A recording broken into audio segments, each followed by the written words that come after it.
मित्रांनो नमस्कार. आपण पाहत आहात महामीमांसा. मी आहे अनुज. काल परवा आपण पाहिलं राज्यपाल भगत सिंग कोश्यारी यांचं एक वादग्रस्त विधान समोर आलं आणि ते जे वादग्रस्त विधान होतं ते ॲक्च्युली त्यांचं पहिलं किंवा दुसरं असं नाही आहे, तर तिसरं असं त्यांनी केलेलं आत्तापर्यंतचं वादग्रस्त विधान किंवा कॉन्ट्रोवर्शियल स्टेटमेंट होतं. आता त्यांनी नेमकं म्हटलं काय तर आपण ते पाहिलंच असेल आणि मी तर काय पॉलिटिकल ॲनालिसिस व्हिडिओ करतो म्हणून मी काय ते अपलोड इथे करणार नाही आहे, पण जर मला करावंसं वाटलं तर मी करेल, पण मला ते आवडणार नाही असं ते क्लिप अपलोड करायला इथे. पण मला असं वाटतं जे ते बोलले किंवा त्यांनी जे काही विधान केलं ते आपण सर्वांनी प्रसारमाध्यमांवरती तर ऐकलंच असणार. आपण ऐकलं कशा प्रकारे त्यांनी जे स्टेटमेंट केलं की महाराष्ट्र आणि खास करून मुंबई इथून जर गुजराती आणि राजस्थानी लोकांना जर काढून टाकण्यात आलं तर जो पैसा आहे तो मुंबईकडे पैसाच राहणार नाही आणि मुंबई किंवा महाराष्ट्र कंगाल होऊन जाईल.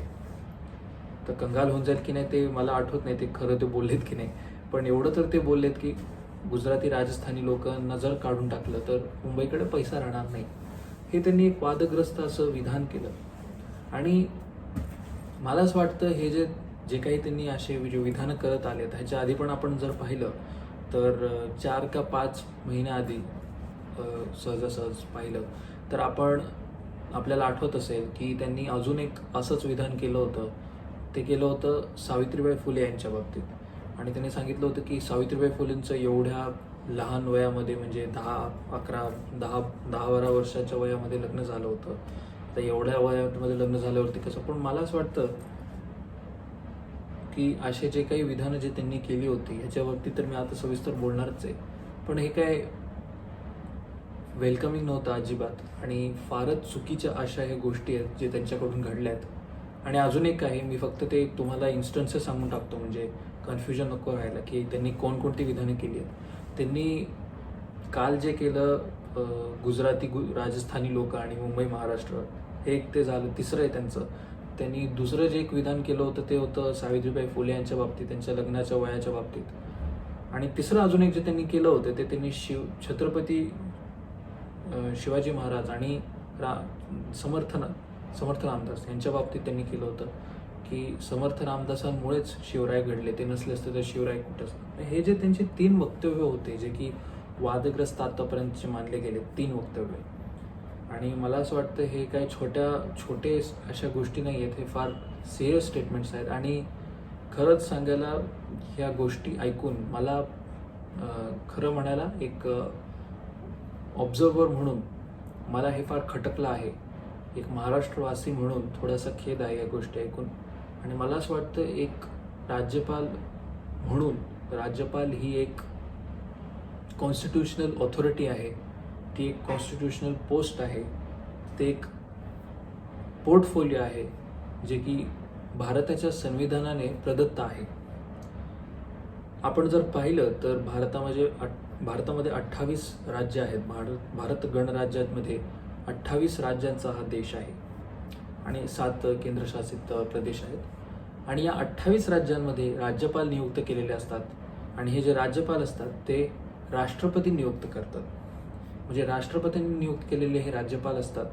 आणि राज्यपाल मित्रांनो कधीही लक्षात ठेवा की राज्याचा जो पहिला फर्स्ट पर्सन असतो तो राज्यपाल असतो, तो मुख्यमंत्री नसतो, तो राज्यपाल असतो.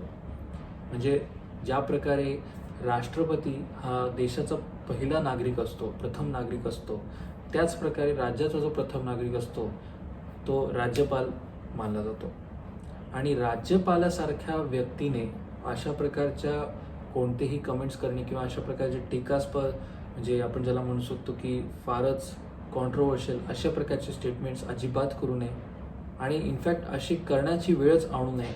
किंवा जर त्यांना माहितीच नसाव्या अशा गोष्टी तर कोणत्याही राज्यपालाने, किंवा अजून पण असे बरेच लोक असतात, पण मला असं वाटतं राज्यपाल हे काय सामान्य माणूस नसतो. म्हणजे मुख्यमंत्री राज्यपाल नियुक्त असतात. म्हणून आपण पाहिलं असेल तर मुख्यमंत्री यांना जी शपथ दिली जाते संविधानाच्या पदाची, गोपनीयतेची, ती शपथ राज्यपाल देतात. याचं कारण का? कारण जर एखाद्या वेळी ज्यावेळी राज्यामध्ये सरकार नसतं किंवा बरखास्त केलं गेलं असतं, ज्यावेळी राष्ट्रपती शासन असतं, त्यावेळी ह्याच राज्यपालांना अधिकार असतात लॉ अँड ऑर्डरचे आणि बाकी जे नॉर्मल जे डिसिजन्स असतात ते पॉवर त्यांच्याकडे असतात. म्हणून राज्यपाल हे फार महत्त्वाचं पद आहे. गव्हर्नर जे असतात राज्याचे, त्यांच्याकडं आपले अथॉरिटी असतात, आपले पॉवर्स असतात काही. आणि मला असं वाटतं अशा कॉन्स्टिट्युशनल पोस्टवरती जे राहणारे राज्यपाल असतात, जे लोक असतात, मंडळी असतात, त्यांनी फार विचार करून कोणतेही म्हणजे भाषणं जे करतात ते, त्यात जे वक्तव्य असतात त्यांचे, ते त्यांनी फार विचार करून गंभीरपूर्वक केले पाहिजेत. उगाच काहीतरी तोंडाला येईल ते बोलून टाकणं हा असा प्रकार टाळलेलाच बरा.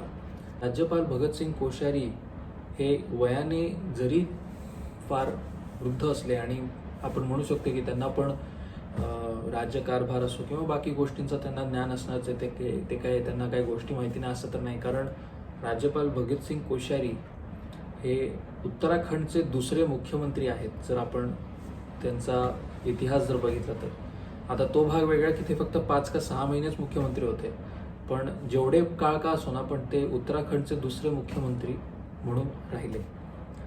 आणि त्याशिवाय ते राज्यपाल पण राहिले आहेत वेगवेगळे. आणि आपण पाहिलं की ते मला असं वाटतं 2009 ते 14 म्हणजे अशा 5 वर्ष ज्यावेळी भाजप विरोधात होता, त्यावेळी ते मला अजून पण आठवते की ते अरुण जेटली ज्या बाकावरती बसायचे त्याच्या मागच बसायचे. कारण अरुण जेटली हे भारतीय जनता पक्षाचे म्हणजे विरोधी पक्षाचे त्यावेळी नेते होते राज्यसभेतले, म्हणून ते राज्यसभेत खासदार होते भगतसिंग कोश्यारी आणि ते त्यांच्या मागेच बसायचे. तर मित्रांनो, अशा व्यक्तीला ज्याला एवढा सगळा अनुभव आहे, मग तो ॲडमिनिस्ट्रेशनचा असो किंवा तो कॉन्स्टिट्युशनल जे म्हणजे कायदे गोष्टी जे असतात कायद्याच्या भोवती, अशा गोष्टींचा ज्याच्याकडे ज्ञान आहे, अशा माणसाने म्हणजे भगतसिंग कोश्यारीसारख्या माणसाने अशा प्रकारचे वक्तव्य करणं म्हणजे थोडंसं काय म्हणू शकतो ते नाही पचण्यासारखं आहे खरं तर मला. आणि म्हणून मी तर एवढंच म्हणणार की या वक्तव्यांचा जितका निषेध करता येईल तितका निषेध करण्यासारखंच आहे. आणि अशा प्रकारचे वक्तव्य कोणीही राज्यपालाने किंवा अजून कोणीही असो तो, पण मला असं वाटतं राज्यपालाने तरी अशा प्रकारचे वक्तव्य करणं योग्य नाही आहे. आणि हे फक्तच महाराष्ट्राचा राज्यपाल म्हणून मी कोश्यारींना म्हणतो असं नाही आहे.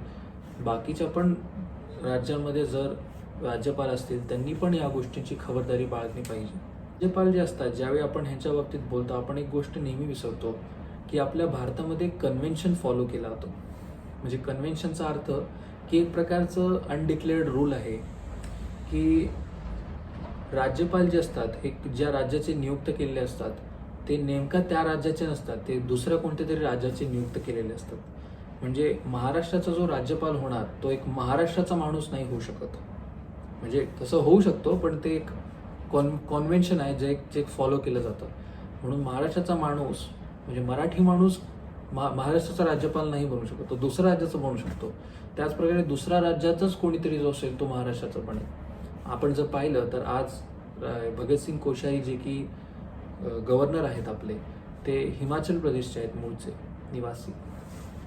आणि आपल्याला आठवत असेल की भारतीय जनता पक्षाचे राम नाईक जे एका काळचे ज्येष्ठ नेते होते, ते उत्तर प्रदेशमध्ये भारतीय जनता पक्षाचे त्यांनी जे नियुक्त केले होते ते राज्यपाल होते. म्हणून मला असं वाटतं ती पण काही छोटी गोष्ट नाही आहे. एक महाराष्ट्राचा माणूस, एक मराठी माणूस उत्तर प्रदेशचा पण राज्यपाल राहिला आहे, म्हणजे राम नाईक ज्यांच्या बाबतीत मी बोलतोय. म्हणून एक ही गोष्ट फार कमी लोकांना माहिती असते की राज्यपाल जे नियुक्त केलेले असतात ते त्याच राज्याचे कधीही नसतात. मे बी ह्याच्या मागे एक थॉट असा पण आहे की जर एका राज्याचाच डोमिसाईल म्हणजे राज्याचाच रहिवाशीला ज्यावेळी आपण करतो तर एक संभावना असते की त्याला सगळ्या गोष्टी माहिती असावीत आणि कोणत्याही प्रकारचं गैरव्यवहार किंवा कोणत्याही प्रकारचं असलं प्रकरण करण्यासाठी त्याला ते सोपं पडतं. म्हणून ज्या राज्याचे रहिवाशी असतात त्याच राज्याचा रहिवाशी आमदार असो किंवा दुसरं कोणी असो त्याला राज्यपाल नाही केलं जात, तर दुसऱ्या कोणत्याही राज्याचा जो माणूस असेल त्याला राज्यपाल केलं जातं. म्हणून हे पण बऱ्याच लोकांना माहिती नसेल, कारण मी बऱ्याच ठिकाणी कमेंट्स वाचत होतो की कोश्यारींना पाठवा, परत पाठवा, त्यांना बरखास्त करा आणि एक मराठी माणूस ठेवा. तर म्हणून मी त्याच्यावरतीच मला बोलायचं आहे की मराठी माणूस महाराष्ट्राचा राज्यपाल म्हणजे एक महाराष्ट्राचा रहिवासी महाराष्ट्राचा राज्यपाल नियुक्त नाही होऊ शकत, कारण ते तशा प्रकारचं एक कन्व्हेन्शन आहे. राज्यपाल हा नेहमी दुसऱ्या राज्याचा असतो, म्हणजे कोणत्याही राज्याचा राज्यपाल तो त्या राज्याचा नसतो. आणि म्हणजे काय फक्त महाराष्ट्राला असं नाही आहे. जसं मी तुम्हाला सांगितलं, उत्तर प्रदेशचे राज्यपाल राम नाईक होते जे आपल्या महाराष्ट्राचे होते. तर उत्तर प्रदेशमध्ये काही लोक कमी आहेत का भारतीय जनता पक्षाकडे? तर तसं नाही आहे. तो एक कन्व्हेन्शन आहे की every state has a governor who is a native of other state. म्हणून त्या नियमाप्रमाणे जर आपण पाहिलं की महाराष्ट्राचा जो राज्यपाल होईल तो कोणीतरी दुसऱ्याच राज्याचा होणार. पण मला असं वाटतं भगतसिंग कोश्यारी यांनी दक्षता बाळगावी, त्यांनी अशा प्रकारचे विधानं करू नये. आणि जर स्वार्थापोटी किंवा एक राजकीय हेतूपोटी जर फक्त करत असतील तर मला असं वाटतं तर म्हणजे त्यांनी अजिबात अशा गोष्टी करू नये.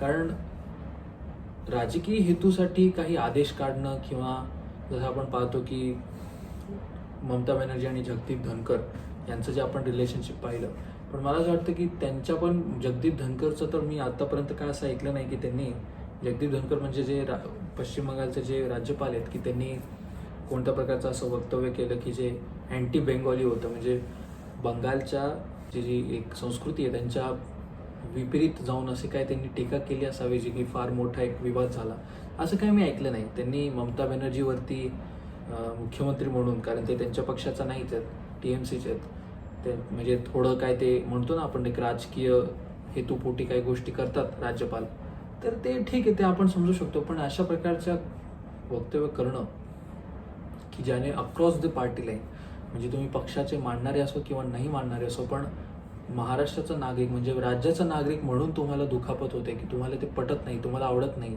म्हणून अशा प्रकारचे स्टेटमेंट्स करणं हे योग्य नाही आहे. राज्यपालांनी शक्यतो टाळावेत. तुमचं काय म्हणणं मित्रांनो? प्रतिक्रिया तुमच्या कळवा, मला जाणून घ्यायला अवश्य आवडेल. कमेंट करायला विसरू नका, मी तुमच्या कमेंट्सला रिप्लाय जरूर करेन. लाईक करा, शेअर करा, सबस्क्राईब करा विसरू नका, कारण तुम्हाला पुढचे जे काही व्हिडिओ असतील, नोटिफिकेशन असतील, त्यांचे त्वरित नोटिफिकेशन्स मिळतील. पुन्हा भेटूया पुढच्या भागामध्ये. नमस्कार.